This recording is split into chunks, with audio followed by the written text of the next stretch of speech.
You are listening to Claret Blue, an Aston Villa podcast brought to you by Birmingham Live. Hello and welcome to the latest instalment of Claret Blue podcast.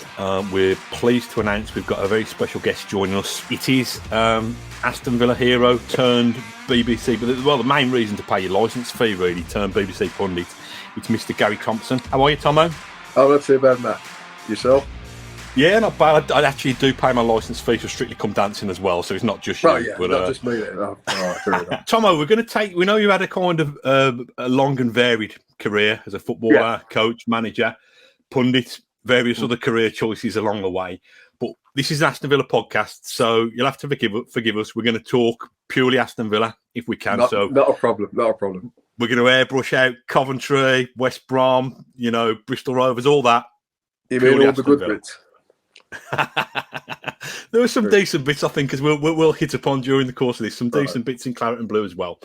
So what I wanted to kick off with was, it's probably a bit of a cliche question, really, but was it always going to be football as a career choice for you, mate, from the time? Yeah. I mean, to be honest, as I say in the book, my brother and sister came over from West Indies, and my brother was playing football. I wanted to get involved in it.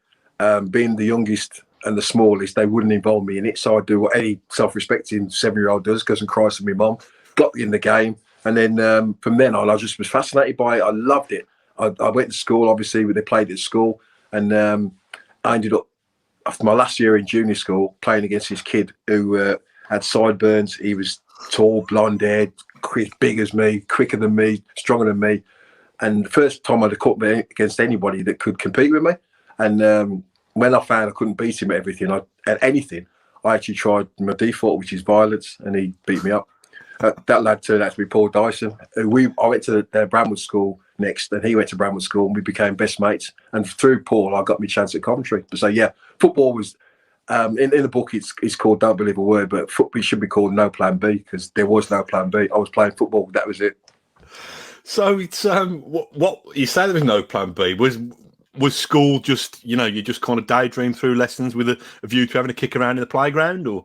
My teachers who did turn, by the time I went to Coventry and I had to come back for my exam results, and I got in the first team and had to come back again, I was like the school hero. This lad, he's developed into something. We always knew he'd be something. They had me down as class clown, and the lad that potentially had a lot of ability but was not going to amount to anything because he spent all his time messing about in the class. I just get bored. I wanted to be outside in the fresh air, kicking the ball around. And so every school lesson was a few minutes closer to me being outside again, because dinner times was brilliant. You could play football.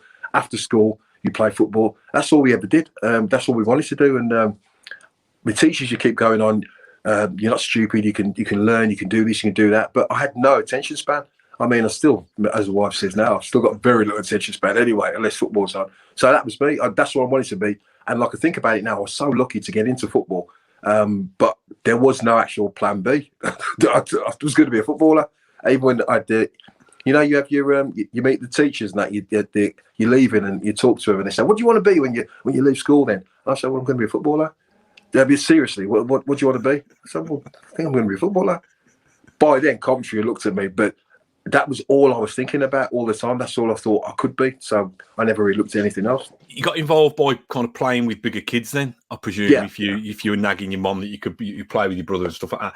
But as a physical specimen, if you don't mind me saying, were you always kind of quite advanced? Were you a big kid, or were you a hard kid who could look after yourself? Or I think I became a hard kid because my brothers, they were all older than me, and they were all, apart from Ian, who's 18 months older than me, and he was slightly smaller than me, but Glyn was a lot bigger than me. My sister was obviously a lot bigger than me, and baby Keith, who ended up playing for Coventry, he obviously was the smallest and youngest in the family. He never got involved in it at the start, but I was always hanging around with them. They were always playing with kids of their age, so naturally I played against bigger kids all through my school period. And like on a school holidays, you get 6 weeks off, and we used to. Your mum would give you your sandwiches, your dandelion and burdock. They'd go off to work. You'd be at the house, and you'd have to make something happen during the day. So you couldn't go back home. And so we'd be out down the park. We'd find kids to play football against. You have your dandelion and burdock. You have your sandwiches. You just have games of football or games of cricket. And but it was always playing with and against bigger kids. And so naturally, I mean, you develop quicker because you learn quickly. I mean, when I went to Coventry, they sent me to Bromsgrove Rovers for about 6 months, and I played on the right wing there. And I was playing against men, and you just learn very quickly at the age of 15, 14, 15, that you got to get out of the way because they will steam right through you. So I did develop. By the time I went to Coventry, I did develop, and I was always quick, and I was skinny, but going to Coventry did beef me up pretty quickly. Obviously, you've got this passion for football and having a kick around with your mates and trying to take your talent as far as you can. But how did the love of Villa come about then? Because that's your boyhood club, and that stuck with you even when you've been on this journey, across the country, I suppose. Right, I'm 8 years of age, and I mean, I can't remember it being as bad as this, but apparently I was a complete pain in the ass. So one day, my Uncle Charlie turns up, and he's got the long trench coat, as all your uncles have, and the hat and that. He turns up, and your mum says, "You're off with Uncle Charlie for the day." Okay, great. So we go off for the day. This is Saturday. We get 2 buses. We end up at this place. This turns out to be Villa Park. We walk down the road. We go in, and I'm sitting in the Trinity, but I'm sitting really low. So I'm watching the game at eye level. And I was just fascinated by it. And like Villa were then in the old 3rd division. Loved it. Loved being close to the players. So it gave me more enthusiasm to go and play when I played with my schoolmates or played in the park. But then my mum said to me, "Well, if you behave yourself, your Uncle Charlie will take you again and again." He did take me a few times. I was started playing a lot of football by then as well. So he didn't take me as much as I would have liked to have gone. But played a lot of football. Went to see Villa when I behaved myself. And then my dad took us to, and Pele Santos came over. So this would be like, just trying to think now. It's got to be 70, 72, 73, something like that. They came over, watched the game. And I remember telling Bill Howell the story where my dad picked us up from school because we didn't know Pele was coming. Took us from school, took the buses, got down to Villa Park. Remember walking down to Villa Park, and it was a night game. And so you could smell the hamburgers and the hot dogs. And I swear Steve Harley come up and see me, was playing out. But Bill says that's one of the memories I've been printed on from going years later, because Steve Harley's song didn't come out until 75. But I walked down and I thought, this is me. I watched the game, and I remember Pele, and he had his twin, a guy called Coutinho. And they were like, the twins, everything they did was exactly the same. Apparently Coutinho did play for Brazil as well, but he never played as many times as Pele. And once I watched that game, that was me done. I was a Villa fan, game over. So who would have been your early heroes then at Villa Park? We liked, obviously, Jeff Bowden was different. Andy Lockhead was brilliant. We loved him. Charlie Aitken, the man that never got his shorts dirty. I love Charlie. I mean, they had Brian Tyler. There's some players that you just watched them and you really love. Slewing was in there. There was players, and my brother made a plaque of the team that played in the 70 final. I mean, my memory's going now, but they got beat. I think it's by Spurs. And he made a plaque of that, and we used to reel all the names off of that. And Ray Graydon, obviously, I really liked. Then, obviously, the top man turned up, Brian Little. And once I saw Brian Little play, that was it. Having seen me play, me and Brian Little, we are poles apart. But in my head, that's what I was trying to be half the time. I suppose somebody who arrived after that was probably a little bit more similar to you in terms of a bustling centre forward. Andy Gray, he must have been somebody you admired as well during the early parts of his Villa career. Yeah, when Andy came to Villa, I remember I used to go and watch the games, but only occasionally, because obviously I was now playing. And Andy's, I think it's about 4 years difference. So by now I'm on the verge of getting to Coventry, because I started playing Coventry. I played for Coventry I was 15 and played in the reserves. But this kid turns up, Andy Gray, and I think I said to his boy on Twitter, the first 18 months was the best centre forward display I've ever seen. From a centre forward, got hold of it, brought people into the play, one touch, lay it off, make his runs, get in the box, throw himself at everything. It was just a fearsome exhibition of everything that I wanted to be. I saw Steve Archibald play when I was a kid at Coventry, and he played for Scotland under 21s. And I looked at him and I was like, that's what I want to be. But before that, the one I wanted to be like was Andy Gray, because him and Brian Little. Brian Little had the silks, but Andy was just a proper fearsome centre forward. And when I joined Villa, and the year we got relegated, he became a good mate. And I really enjoyed spending time with him, because just to watch him move around and talk to people and play. And Andy Gray, even then, he come to Villa second time and he was carrying an injury. Unbelievable centre forward. At a time when Villa are just, they're achieving the biggest success, the best 2 year spell, if you like, 2 or 3 year spell in the club's history. What was that like watching from afar? Because obviously your allegiances now are with a football team that pays your wages, but you must have still had this fondness and this soft spot for what was happening, just down the road. Obviously, I took an interest. My dad still went down with his mates because they all worked at British Leyland, Longbridge, so they all still went down. Obviously, when Coventry did play Villa, I'd get them tickets, but they would just give me dog's abuse. Especially, I got sent off once at Villa Park. Alan Evans, we had a clash.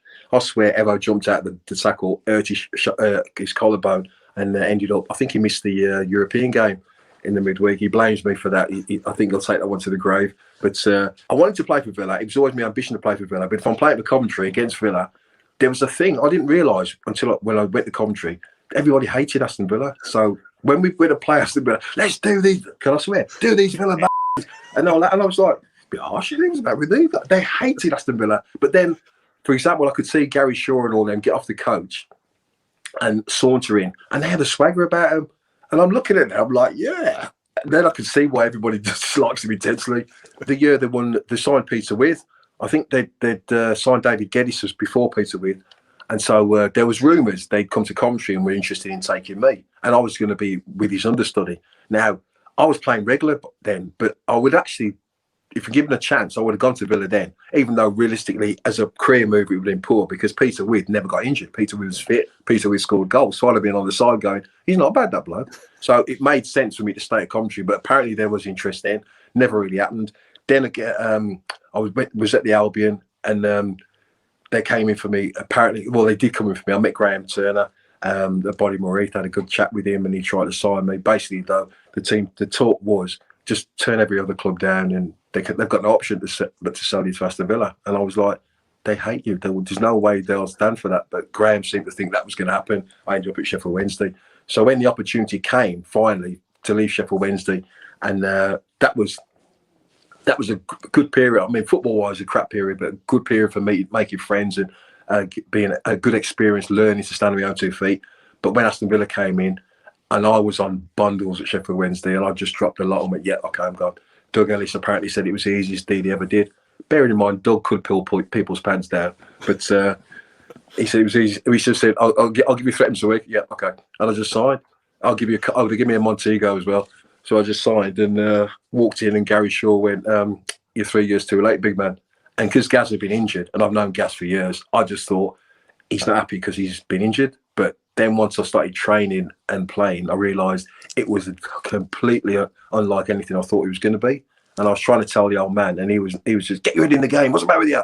I'm like, it's not quite how you think it's going to be. But yeah, answer to your question about 10 minutes ago, yes, the pull was always there. And if I had my chance, I was always going to go and play for Aston Villa somewhere along the line. That was the plan. I'm fascinated by the difference between football in the 70s and 80s to football now, in terms of, everybody's superstars now. They drive around in flash motors, the richest people in society and stuff like that.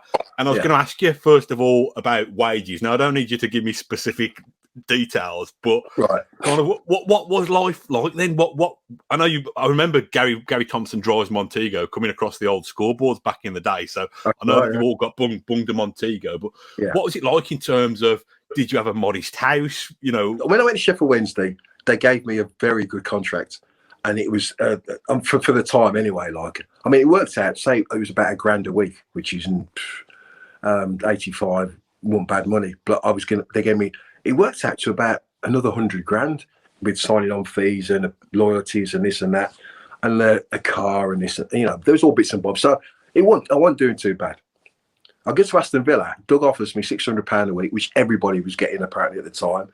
£100 appearance and £25,000 to sign. And I just went, yeah, right. I haven't been months ago. I was like, yeah, right. So I signed. And the missus went to me after, what are you doing? And I went, well, look, love, I want to play for it. To be fair to Sheffield Wednesday, because I never asked for a transfer, they had to pay me some of that money. But because I had a big dispute with Doug in the end, because I said to him, that 25 grand, Mr. Ellis, you hold on to it for the time being. This is how stupid I am. You hold on to it, because I had all my money come from Sheffield Wednesday. So I was going to get taxed to death. So I was like, you keep hold of that, Mr. Ellis. I'll come for you one day and ask for it. When I came about 18 months later, I went, Doug, about that money. But what money are you on about? We're not a wealthy club, Gary. But that's another story. I walked into, I bought a house. In fact, Graham Turner was apparently trying to buy the same house. I didn't know. My wife saw it and my wife loved it. So we bought it. And then the man said, the Villa manager was trying to buy this house. Anyway, we've got the house. And my dad walked in. Now, my dad is, I would say, my dad's a Christian. My dad's was a brilliant fella, very calm, placid all the time, doesn't swear. He's a lovely geezer. So he walks into the house. I've got this house. It's in Bassett's Pole, 5-bedroom, detached. They've dug out the foundation of the swimming pool. It's got a bar. It's got a sauna. It's got all that. It is like a dream house. So I said to my mum and dad, come over. Just got the house. We've got everything in lights. So they've come over. My dad walked in and he went, son, you cracked it. And then I thought, yes, I think I have. I was in there about 18 months before the wife kicked me out. But that's another story. I was going to ask just generally about your experience with Doug, because obviously, God rest his soul, is this almost like a caricature, wasn't he? He was probably football chairmen weren't famous, were they back then? No, except for Doug, yeah. And he revelled in it. He loved it. He wanted to be at the centre of everything that was going on. I came to Aston Villa. I'd met him before because Ron Wiley and Doug were very, very close. They was always doing bits and bobs, and I went to his house a couple of times, and he spent a lot of time telling me how much things were. Oh, that vase, that cost me £2,000. And I was like, that's great. Anyway, I signed for Aston Villa. I would say me and Doug had a massive falling out about the money I was owed. In the end, Graham Taylor, to be fair to Graham, he fought my corner, and at the time, me and Graham were barely speaking. And he fought me corner, he got me money. I think he just wanted me to get off to Watford, but he got me the money. But me and Doug never spoke for about 10, 12 years. And one day I'm doing a corporate at Villa, and I'm walking past and I see him, and I'm like, basically, and he looks at me, he says, hello, young man. He said, how are you doing? And I can't carry grudges, mate. So I'm like, yeah, not too bad, Mr. Ellis. How are you doing? I'm all right. And as he's walking past, he goes, is that Dalian Atkinson? And I went, you turned. He started smiling, and he mugged me off, and I was like, yeah, good and dog, fair enough. He wanted to be at the centre of everything. When the year we went down, Abdul Rashid tells a story that apparently Billy McNeil's our gaffer, Doug's the chairman. Doug, when the team was picked on a Friday, Billy had to, because Billy used to rush back to Manchester, but Doug insisted he stay and do your work and that, or look like you're doing work. So Billy would be in the office. So Doug would want to know the team. Billy wouldn't tell him the team. So Doug would walk down to the office and slip a piece of paper under the door of what Doug felt the team should be. Then Billy McNeil apparently would cross a few names out, go back and put the team down that he thought. And this apparently went back all Friday afternoon. Obviously, it really worked because we got relegated. But a lot of people really like Doug. And I've got a lot of respect for him because we could have gone the same way as Leeds. We could have gone and bought all these players and done this and that. I mean, the amount of players apparently he had in the office at Villa, and then decided, no, we're not doing that. Because we could have spent an awful lot of money. And if the recruitment's not right, you're in trouble. So in a way, you got and a lot of us have grievances with Doug. A lot of us can also say, without him, the club wouldn't be where it is today, because we could have gone down the same road as a lot of the other clubs at the time who just wanted to spend big and get to the Holy Grail. And half the time, the players you bought were never going to be good enough. So when you arrived in the summer of 1986, probably mid to late 20s, did you feel like you were in your prime then, Tom? Yeah, I was 26. I felt that this was the time. I'd scored a lot of goals at West Brom, scored a lot of goals at Coventry, not so many at Sheffield Wednesday.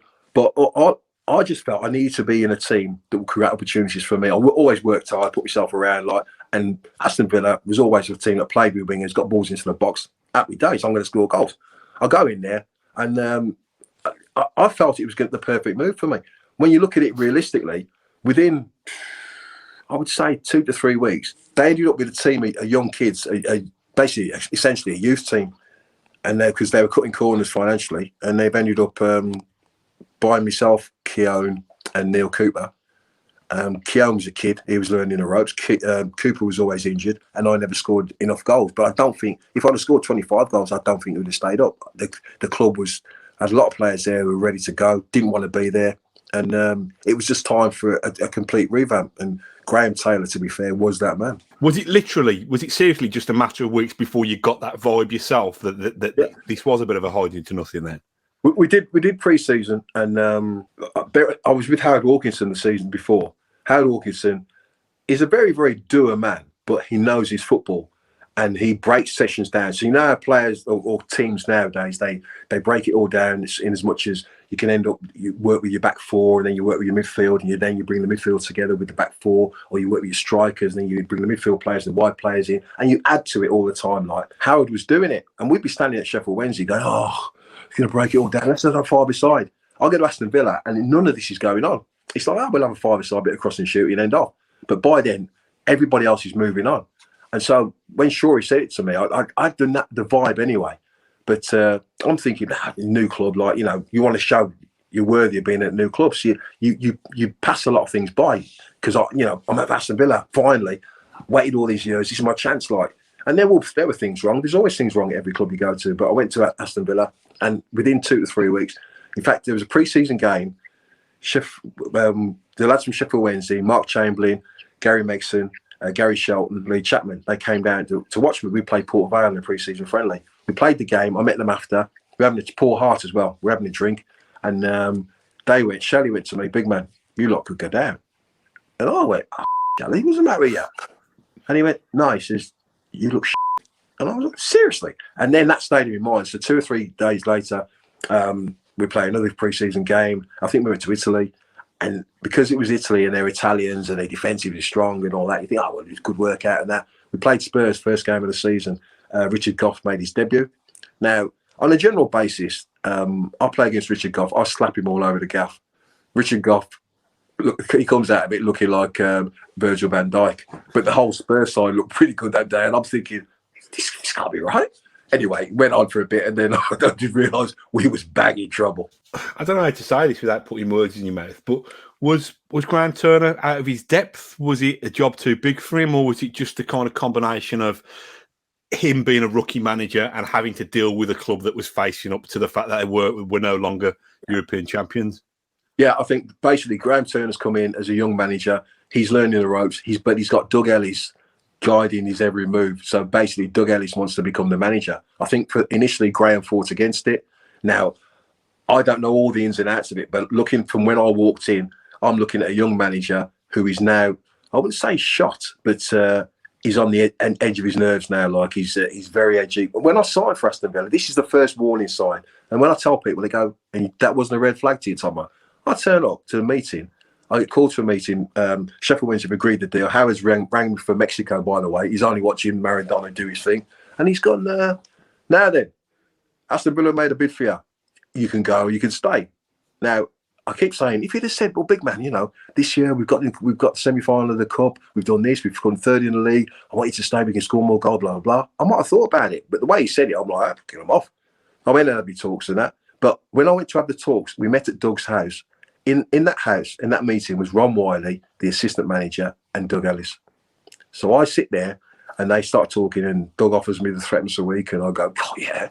And then I go, "Hang on a sec." They're breaking out the champagne. I'm like, "Hang on a sec. Well, where's the manager?" Because usually the manager is the one that tells you how the team's going to play, or how he sees you fitted in and all that, which Graham Turner had done a year before when he was trying to get me to turn everybody down to sign for Aston Villa on the cheap. They went, "Don't worry about that. That will take care of itself." And there's me like a complete numbnuts going, "Oh, all right." And I think Graham lasted 6 weeks. I did the pre-season. He was as good as gold, lovely fella. I've met him since. And we played Notts Forest and we got beat 6-0. I remember coming in at full time, I was fuming. And there was me, Stevie Hunt was there. And me, I've known Stevie from West Brom, Coventry, and Steve's a Villa fan as well. We've come in and Graham Turner went to David Norton and myself, "You two sit in a corner." So I was sat in the corner, and he proceeded to, he went, "I'll take them two out of it because it says they're crap, but they've run their off. You lot," and he proceeded to eviscerate them for the next 25 minutes. And it was the last shot of a man that knew he was going to get the sack. And so obviously he got the bullet. Then Billy comes in. Billy comes in with now Billy's passed now, and so I don't like to say things horrible about people that passed and that because they got no right to reply.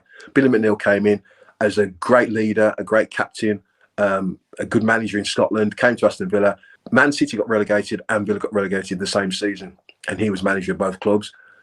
I found that, not out of his depth, I think that the Man City thing had knocked him back so much that by the time he came to Villa, normally managers get the sack and they give themselves a few weeks or a few months to, where did I go wrong and debrief. He jumped straight from that to this and walked straight into Doug Ellis and Aston Villa and what was a pile of and I don't really blame Billy McNeill, but I don't think not he helped himself. I think the situation ran away from him. I don't think he controlled the situation. I think that Graham Turner's a young manager learning the ropes. Billy McNeill comes in as a bit more experienced, but they all come up against Doug Ellis, who's trying to pick the team on the cheap. So you got massive problems there. In terms of that Forest game that ended up seeing off Graham Turner, and I only know of it by legend, to be honest. You can't get the clips of it or whatever. I don't know whether Villa produced a kind of a VHS story of the season that year. Probably not. I don't think John Greenfield had been able to shift that in the club shop. What I hear about, and again, if you're not comfortable talking about this, let me know. But Steve Hodge apparently had a mare, and his head had already gone there, and his head had been turned by playing in the World Cup, and he wanted a big move and stuff like that. And because of that, Villa fans, he's the ultimate kind of villain now. In villain with an eye.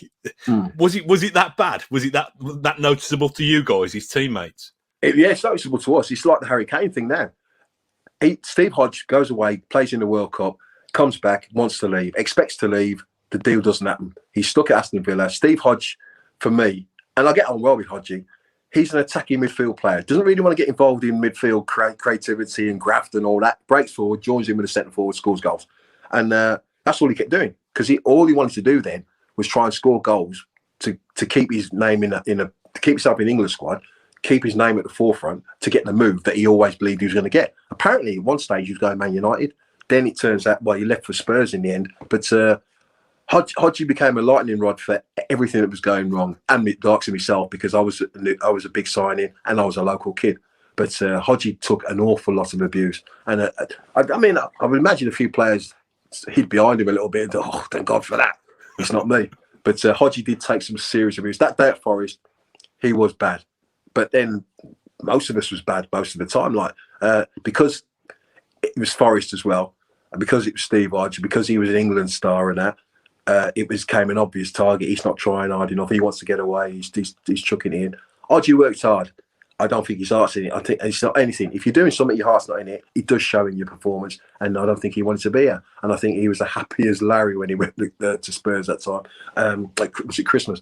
He left. But the Villa fans had a go at him. I can understand that because you could watch people play sometimes. I mean, I watched Kenneth Sahor play for West Brom the other day. This is the week after he'd had a shock. He come on as sub, and apparently it was so bad that they wanted to bring him off, but they couldn't. He played the week later against the kids, and I'm watching the game, and I'm going, he's trying to come off. This is 15 minutes into it, and I think Villa fans would see that with Hodgie and think he don't want to be there. Get him off and all that. So Hodgie did take an awful lot of abuse. So in terms of that relegation season, then, and we got Steve Hunt on the podcast a couple of months ago, and because he's from a family of Villa fans, he said it was even more unbearable because you couldn't escape it. Was that your experience as well? Yeah, I mean, my dad's a Villa fan, and all his mates works at Longbridge. They're all Villa fans. So when everything's going sweet, great. When Villa beat Coventry, as they invariably did, and I went into the players' lounge after, they just took the out of us, and they revelled in it. Let's be fair. So obviously when I joined, and Gaz has come and all that, and all of a sudden Gaz is because set the ball, don't score no goals. Then obviously they took some abuse. So actually I took some abuse. Every second weekend I'd have my lad and my missus, and we'd go up to my mum's for Sunday dinner. It became a trial because usually, not all the time, but there was a lot of times when on that Sunday I'd been sent off on the Saturday. So I'd go and my dad would open the door and go, you again. What's the matter with you? But that became every time I went with Villa, he just opened the door. And in the end, he didn't even speak. He just like black people suck their teeth. He'd be like, just one of them. Like, all right, Dad. So the worst bit was my dad. After a game, Gary Shaw used to insist that we stopped by Villa Park, the pub at Villa Park, stop and have 1 pint. And so the fans half knew we was there, and they get and all that. But we stopped and have a drink and that. And like after a bit, they realised even though we were we weren't complete like because we stopped and have a drink with them. Like so, like yeah. I mean, then me and Shorey were into town and do whatever we did. But yeah, I mean, we took a lot of abuse as a local lad. I took so much stick that in the end, I cracked up with. It started as a groin injury, but then became a career-threatening injury. And to be honest, I sat on the pitch against Man City and I couldn't get up. Andy Gray got me up in the end. He shouldn't have played in that.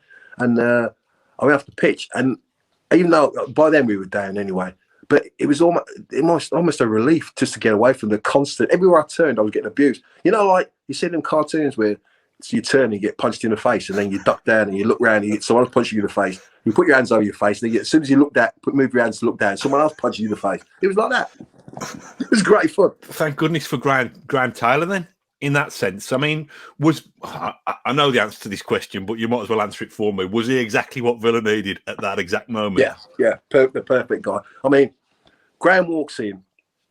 Now, I've been injured for the best part of 2 months by now. Like, so I've become the town heckler, and like I'm just taking the mickey out of everything that's going on because the club's a disgrace and all that. Anyway, Doug calls a meeting, so we're all in the canteen. Doug pulls up in his big Bentley, comes in, opens the door.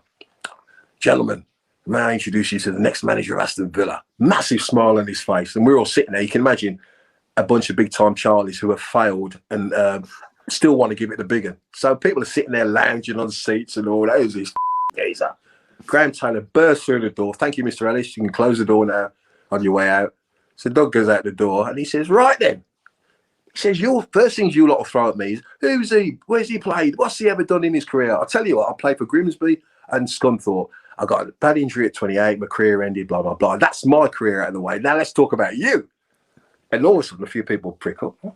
So he starts, I think it was, might have been Dorigo. He went up first. Dorigo, could you say you give your best for Aston Villa this season? Oh, yeah, 100%, mate. So how come you signed a deal or agreed a deal to go to Chelsea at Christmas?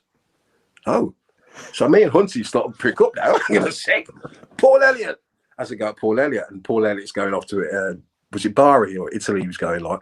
And then he started picking people out, and Graham seemed to know what a lot of them had dug their escape tunnels. So me and Hunty sitting there going, me, this guy's a spot on. He's nailing this a bad time. So we're the cheerleaders. Pretty well played, Graham. So like, then he didn't even look at me, and he went, and you? And he said, you run around with your socks around your ankles. He said, you don't score no goals. In fact, you get more bookings than goals. Now you're injured. You're no good to me. You might as well just off. And I went, yeah, all right. He went, are you still here? Get out. I've got out, like. And as I went out the door, closed the door, and I could see a few people giggling. And I thought, they don't realise this fella ain't playing games. I'll wait for him, and we all go for a beer, as you do. And we're talking about it. But me and Hunty are saying, like, this geezer he's exactly what, he might not be pleasant, but he's exactly what we needed. And the next day was when I knew this club was on the right track again. Like, I pull up in the car park, and Warren Aspinall, he's coming back, and I could see Steve Harrison, Graham Taylor, and Bobby Downs standing there in their suits, the Villa suits. Warren Aspinall's walking back to his car. So I'm sitting there, and I know something's afoot, so like, I've got to play this clever at you. So I get out of the car, and I see Aspinall, and we call him Formby because of the teeth and that. So I said, Forms, what are you doing? He just went, good luck, got in the car and drove off. Right. So now you can imagine, to my right-hand side is the pitches, all the pitches, beautiful, lush and that. So I'm injured anyway. So I start walking over to the pitches, picking up a bit of grass, get the feel of the wind and that. Oh, yeah, the wind's blowing that way. But I'm trying to get round the back so I can get into the dressing rooms and that. They let me. I mean, like, they must have been, look at this idiot. I come all round the back, so I'm behind them now, and I just get my hand on the door. He goes, can I ask you a question? I mean, yeah, what was it? He said, where do you live? I said, Bass's Pole, about 5 minutes away. He says, describe your house. So I'm like, well, I've got 5-bedroom, detached. I've got the foundations up for a swimming pool, 1/3 of an acre. I've got a bar, I've got a study, I've got this, I've got that. And he goes, that sounds really nice. He says, what do you think your neighbours think when they see you of a morning there? And I went, well, they probably think there's Tomo after work, after training. That was it. And he went, no, he says, they probably think they're that scruffy look at him going up. He says he looks like a trap. He said you look like the Black Fonz. He said, look at you, because I was like, hang on a minute. I had a white t-shirt on, leather jacket, jeans, and trainers, no socks, obviously. And you look like Black Fonz. He went, if you're coming to work, he says you come in slacks and a shirt, and shoes, and he says, or you come in a tracksuit because this is your job. Now, home, get some gear on to come to work. And I went, right, okay, got it. From tomorrow, spot on. And he went, no, go home now. And so I had to drive, I'd say all the way. I was trying to drive back. The missus, I locked the door, come in. And she went, what's happened? I told her. She herself laughing, and she went, exactly what you lot needed. So then I thought, she's part of it as well. She must have thought we was right. So yeah, then I knew this geezer weren't playing games, and I was injured at the time. But I saw the way they trained and what he did and the standards he wanted from him. And yeah, you could see it was going to go in the right direction. He weren't going to suffer fools. He got rid of a lot of players. Had I been fit, I think I might have been one of them. Yeah, he was perfect. You've been injured for the first couple of months of that season in Division 2 back then, and being able to watch, at close enough proximity to see what he was doing. Did that give you that real incentive? Because I know that you hit the ground running as soon as you got back in that team. Yeah, only because Jim Walker, they were talking about the injury, and they were on about taking a bit of bone from a hip, putting it in my pelvis and fusing it. And they tried it with Dave Norton. And I saw what happened with Dave Norton. I was with the doctor, and I was like a nodding dog. Yeah, yeah, sounds right, yeah. Walked out the room. I said to Jim, there's no way that is happening to me. So Jim's like, okay, we'll find another solution. Get me fit again, break down, come back. And then Jim takes me to see some fella in Derby, Paddy Armour. And he goes to see him. I walk in the room. He goes, like a little blunt man, bald-headed. And he goes, get your kit off. And I went, Smith's son, we've only just met. No smile, nothing. Get your kit off. So I strip off naked. Like, he starts prodding me all over the gaff. He's prodding parts of my body that I don't really allow him to be prodded. Anyway, he puts his fingers in my groin. I need to touch the roof light. I'll come down off of that. He washes his hands. He says, right, yeah, exactly what I thought it was. And gives Jim the information. Jim drives me back, and I've still got a tear in my eye because it was so painful when he just put his finger into my body and that. Turns out they call it inguinal ring hernia, and it just ripped a hole in my stomach that was ripping up. And every time I got fit and moved left, right, left and right, bang, it rip again. So it was one of them where no one knew what it was, and Doug offered me 25 grand to retire. That 25 grand that he owed me, he offered me that to leave. So yeah, it was. But Graham would have got rid of me. I was fit. I got fit. I saw the way they were training. I saw the things he wanted to do. I remember he used to run around Bodymore Heath, and you have to run around 5 times, I think, in 18 minutes. If you didn't make it, you went again. So you imagine some people just walking around in there like the so-called fatties because they're like, hey, you can't run. And Graham wanted you fit. He wanted certain things done. Then he brought in Lillis, David Hunt, Kevin Gay. He brought in just basically average players, but honest average players who would work hard. And he got the whole thing going then. He really turned it around. I mean, he brought in honest people, and the other lads reacted well off of that. McAnally obviously come in as well. And Macca was brought to replace the centre forward, didn't score no goals. Macca got injured after about a week, and we became best mates. And Graham hated that. It really killed him. At what stage did you suspect that Villa were going straight back up? Was it late in the season, or did you secretly fancy yourselves early on? Yeah, I mean, initially when Graham came, the first say 6 or 7 games, especially at Villa Park, it became a horrendous thing to watch grown men wilt under the pressure at the expectation that Aston Villa were going to wipe the floor with whoever they're playing and going to win the game. Then all of a sudden, Graham saying, right, you're going to go into schools, you're going to meet people, these fans hate you, you're going to get a connection with the fans again. So he started to do all that. He started to do stuff off the pitch and that. But I'm watching what they're doing. I'm watching the things he's trying to do, how he's trying to develop things, and just setting standards again, making sure that you didn't slip below certain standards in your training, in your dress, in the way you conduct yourself. He also made sure we went to hotels before games, home and away. So we're always together. So we got that bond. The likes of Kevin Gage, myself, Macca, we're all good mates because we spent so much time together, and we obviously won together. But yeah, everything he did was what you need to do to bring a club back together, because the club was fragmented and it needed bringing back together. And Graham did that. And by the time, I think I did a thing for the BBC and my greatest game or favourite game or something.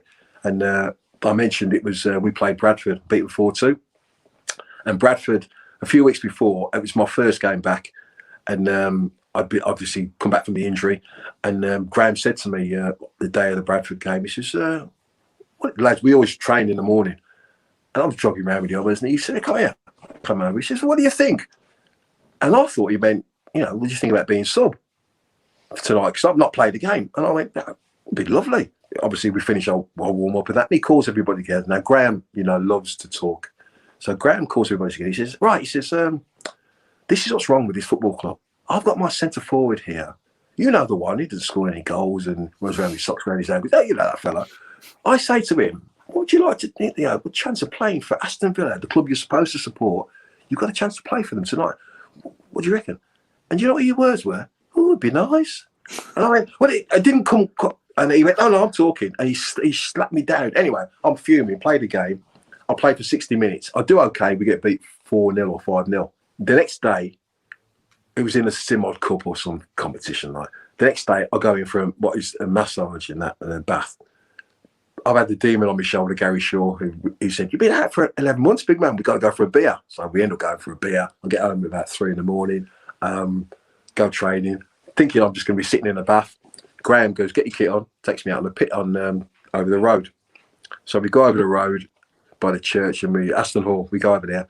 And he runs me to every part of Aston Hall. I see parts of that place I've never want to see again. Bits and pieces available on YouTube, but not that much. I've just before you joined us for this, I've been watching your goals against Blues at St Andrews. Oh yeah.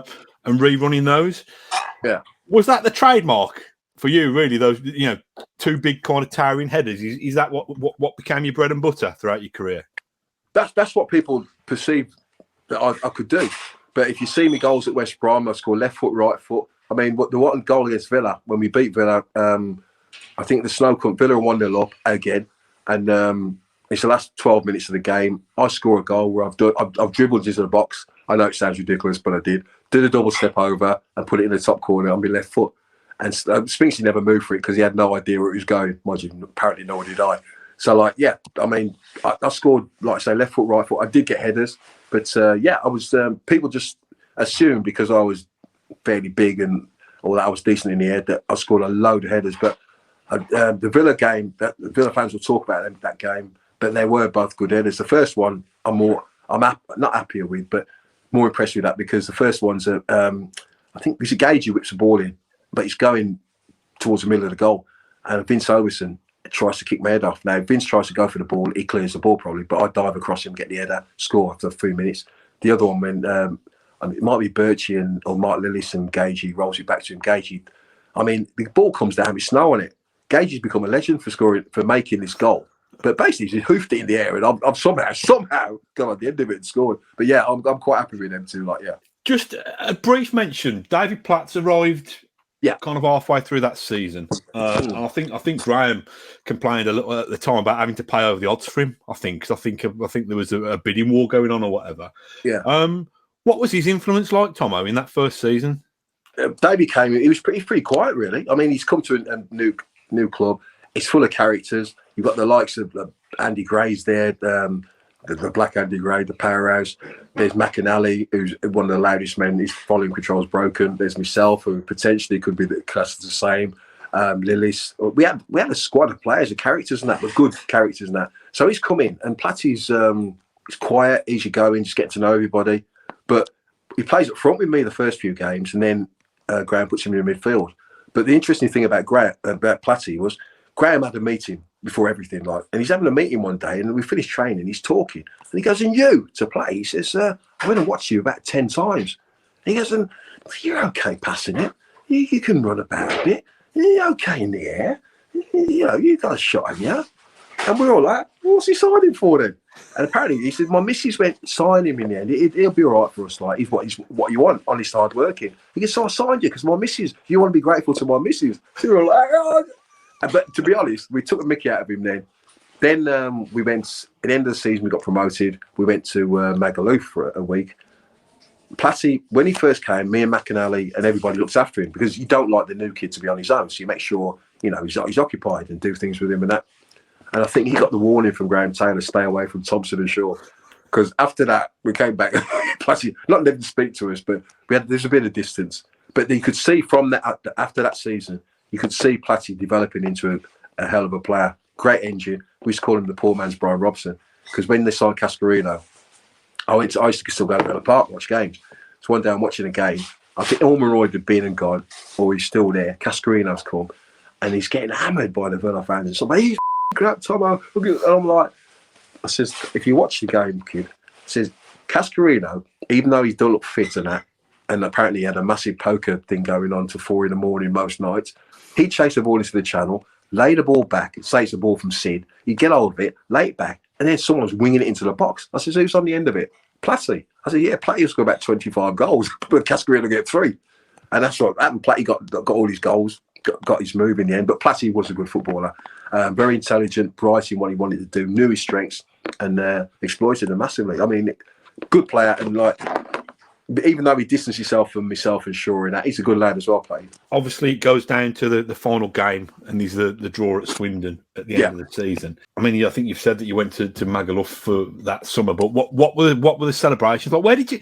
I'm going all over the place. Where did you used to drink in town anyway? Where did you used to go out on a Saturday night?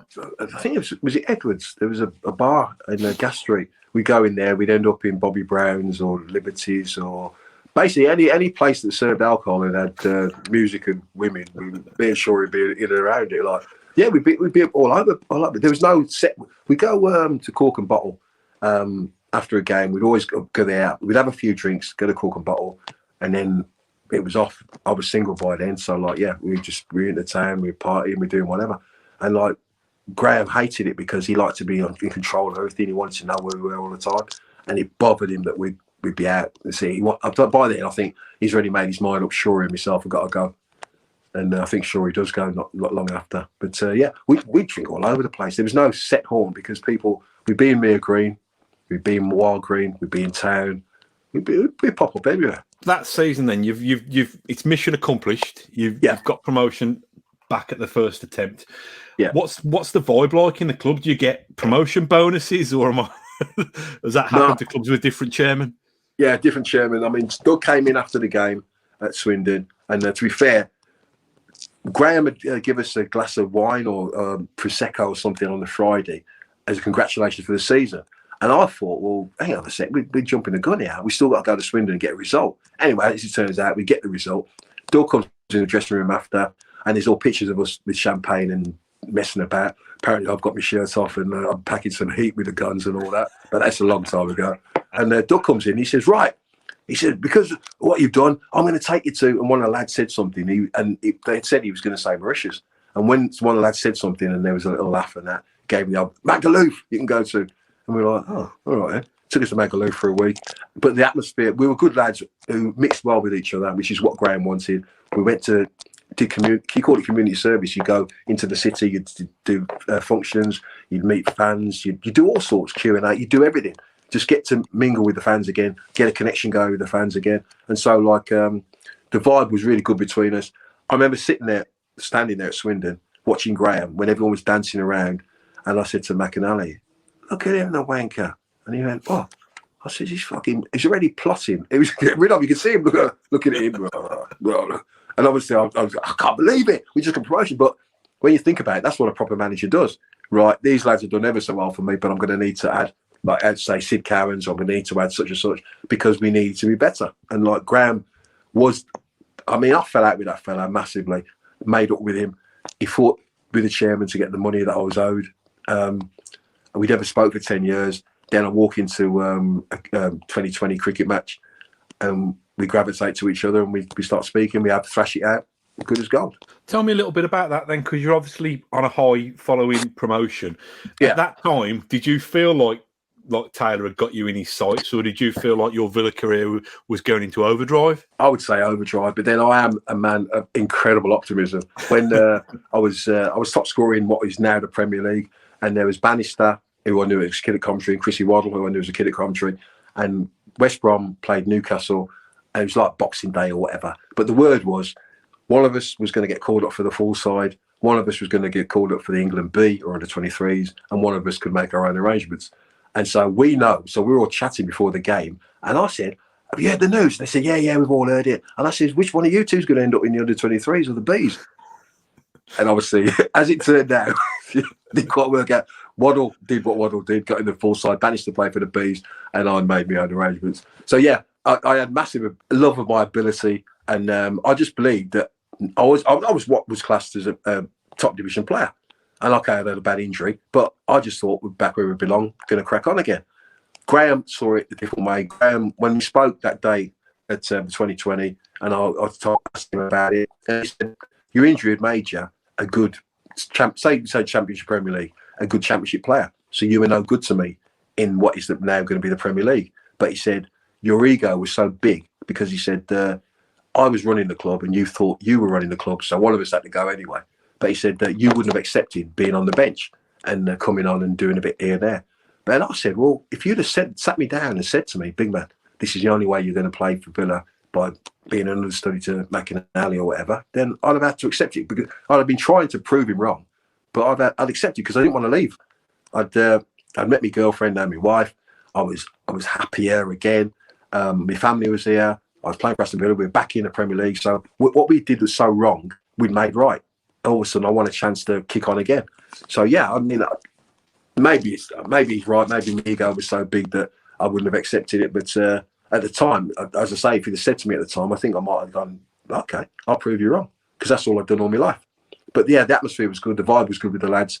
And I felt we were going to crack on again. I believed, Watford came into the top division and finished second or third and blew the division away.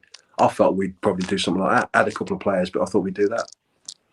So when did it become clear? When did the penny drop that you didn't really have a part to play anymore? My brother died in that. Well, he took ill just before the Swindon game. Turned out he had pancreatic cancer. They never told me until after the game. And then that 2 months or whatever we was off, I was there every day in the hospital with him, the Priory, sorry. And Graham gave us all a sheet and said, do this work. After 2 weeks off, do this work every 2 or 3 days to keep yourself ticking over. Because when you come back for pre-season, I want you to hit the ground running. But my brother passes just before pre-season. And in fact, no, I did a couple of days of pre-season and then I got the call, went home, helped my mum and my dad. Because obviously parents don't bury their kids. So you can imagine it was a massive shock for them. I'm running around doing stuff for my mum and dad and making sure we got the death certificate, this and that. So I don't go to training, but every day I'm ringing the secretary and saying, oh, I won't be in today because of this and that. I won't be in till after the funeral. I then turn up after the day after the funeral. To be fair, Spinksy and all the lads came to the funeral, which was lovely because my brother knew him anyway. And the next day I come in, turn in training, and I remember Kevin Gage pulling me, Steve Sims pulling me and saying, listen, if you want to talk to anybody, you need any help, just come and speak to me. And I was made up. And everyone was just pleased to see me. Graham walked in, was chatting away, and then he just said, do you know what's wrong with this club? And then he proceeded to basically slag me off. My centre forward, I've not seen him for like 10 days. I know what he's doing. And he's hammered me. And I've sat there and John Ward's clocked it and John's trying to say, Gary's out. And then he's gone, no. I said, yeah, I'm over here. And then he called me out. We had a little chat and basically said, right, you've got a lot of work to catch up on. Did the running. And I got the feeling then it wasn't really going to happen for me. And but I've had that most of my career. So I'm always going to prove you wrong. I believe I'm going to be in the team. I'm good enough. I'm going to prove you wrong. So it wasn't a massive problem. And Graham wasn't awkward with me. But then we ended up having what was called the bomb squad. There was myself, Lillis, Birch. There were 6 of us. And he started making us train on our own. And then I'm still got that belief, I'll get back in the team. I'll be an injury. Something will happen. And then he started saying we had to come at 2 o'clock. So the first team would finish training and we'd come after. So we had no real contact with them apart from match days. And that killed me, that. And then I knew by then it was done. He tried to get me to go to Oxford. I went to have talks, but I never made it. There was a crash on the way down, but there was no mobile phone. So I rang and said, listen, there's the accident. I'm going to turn back. Graham slaughtered me on the Monday. Rang the Oxford fella, slaughtered me then. I'm training. We had by now I'm an outcast, like. And in the end, there was an incident with Derek Mountfield where I'm ill. I've got flu, but they make me come in to train, and then they make me train with the first team in a practice match. And Alan Evans and Derek, I said to them before the game, it's only half an hour game. I said, listen, lads, normally I'd have it with you. Don't worry about that. But today, when you're bruised all over, I'm like, please, just leave me alone today. Evo's like a diamond. Evo went, big man, not a problem. Mountfield, you're having it. I'm like, oh, great. He's carried on, and 2 or 3 times, balls come to me, he's smashed into me. In the end, I turn around and says, you come near me again, I'm going to knock you out. Yeah, right, you're all talk, you. Next thing, ball came to me, I smacked him, walked off the pitch. So Graham went, I'll see you in the office. I'm leaving anyway. Next day, we have a meeting, and we thrash it all out. And basically, if I keep my nose clean, get on with training, get on with stuff, he'll get me a move, or he'll help me get away, because I'm never going to play for Aston Villa. Which there's a Bodymore, where the cars used to go in, and there used to be fans. We watch him players train. There was a fella who used to speak to me every day, and he'd say, "Don't go, don't run away, don't leave this club. The club needs people like you. You're a local boy." And I was like, "Yeah." I said, "But I'm not going to train on my own or with 5 lads." And in the end, it came to the point where I'm like, "I've got to go," and I jumped to going to Watford. But what killed me with Graham? My mum and dad were very religious, and the club were going to go to Israel. And my passport was run out. And I was not on the team anyway, I'm not going to go.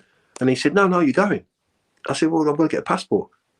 He made me go all the way to Plymouth, get it signed, you know where you have to get stuff signed by the JP, drive to Plymouth, wait in the queue for 2 hours and all that, drive back. Did all that, got back, handed my passport in. The list came up the next day, I wasn't on it.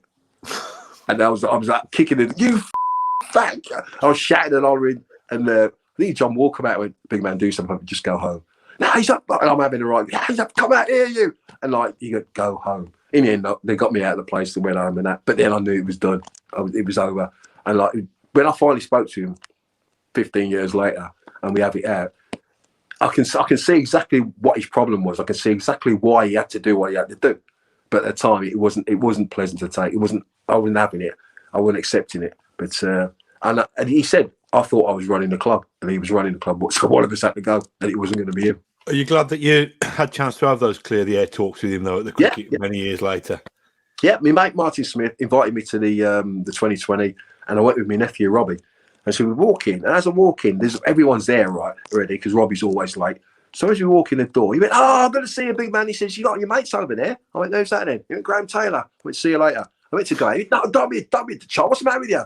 Sit down, enjoy the cricket." So I sat down, had a drink, had a bit of food and all that. And we were both opposite ends. We saw each other, we nodded. Just remembering when I maybe debut for Crystal Palace against Aston Villa, the year Villa could have maybe won the title, and I score on my debut. And Graham comes across and shakes my hand at the end, and he says, "You realise you've just And I was like, much as I love Villa, I'm delighted. And they go, "Oh, Thompson and Taylor have made up with that." It was so completely the opposite. So we not spoke apart from that. And then I see him that day, and we don't speak, sort of nodded to each other. And then I was sitting there and I had a drink, and he's sitting there having a drink. And before you know it, it's almost as if set up. We end up close to each other. And me being the real shy, retiring fellow, I'm like, "Now then, what about this then?" And I have it, and he just starts talking to me. "Well, Gary, I did this because of that. You really think you ran the club? I was running the club." And we ended up chatting, and I was like, "Oh, I can see where you're coming from again." So yeah, we just made up. How do you sum up your brief spell at Villa? I presume it still fills you with a source of immense pride that you not only pulled on the Claret Blue, but you played a massive part in getting Villa back in a forward direction, if you like. Yeah, I mean, it's bittersweet in as much because of the way we went down and because of how horrible that year was all round, and then losing my brother and everything. But the fact that we turned it round, Graham added some players, but we turned it round from what was a horrible situation into something that, as you say, now we're Aston Villa in the Premier League on the back of what we did. I mean, it should never come to that because we should never have gone down, but we went down without a trace as well. We didn't even get to the playoffs or whatever. We went down. And so to turn it round, to get us back there, and to be, they call joint top scorer Warren Aspinall, but I did score a goal against Blackburn that they put down as an own goal, which I'm still claiming is mine. So I mean, I'm just delighted to have played a part in it. I played for the club of support. I remember when I was 7 and my Uncle Charlie took me, or 8, and Uncle Charlie took me to watch Aston Villa. I'm watching them play. I'm thinking, I'd love to be on the pitch. I got to do that. I got to score goals for Aston Villa. I got the fans to chant me, and they called me Bruno, which I didn't understand at one time, but then it was explained to me. So I got to achieve my dream. I played for the club I support. And they gave me money. I had the odd drink, nicked the odd bird. Yeah, I can't complain. It was all right. No, well, listen, it's been an absolute pleasure going on a trip down memory lane with you. Could have spoken for another 10 hours just about Villa. But for anybody, promised we'd give you a big plug, which don't believe a word. It's published, it's written, it's produced in conjunction with Bill Howell, formerly of this parish, former Villa writer for the Birmingham Mail. And for people who think, well, Matt, Garry did actually have a career beyond those 2.5 years that we've spoken about. There's loads more stories, isn't there, Garry? Your brilliant time in football and your brilliant life so far. So what I want to do is just say thanks for joining us. No problem. Enjoyed it. Really enjoyed it. Thank you. You've been watching Claret Blue podcast with me, Matt Kendrick, and the legend that is Garry Thompson. Until next time, up the Villa. Thank you for listening to Claret Blue and Aston Villa podcast. If you enjoyed today's episode, then please do let us know. We love hearing your feedback. We'll be back soon with another episode, but until then, up the Villa.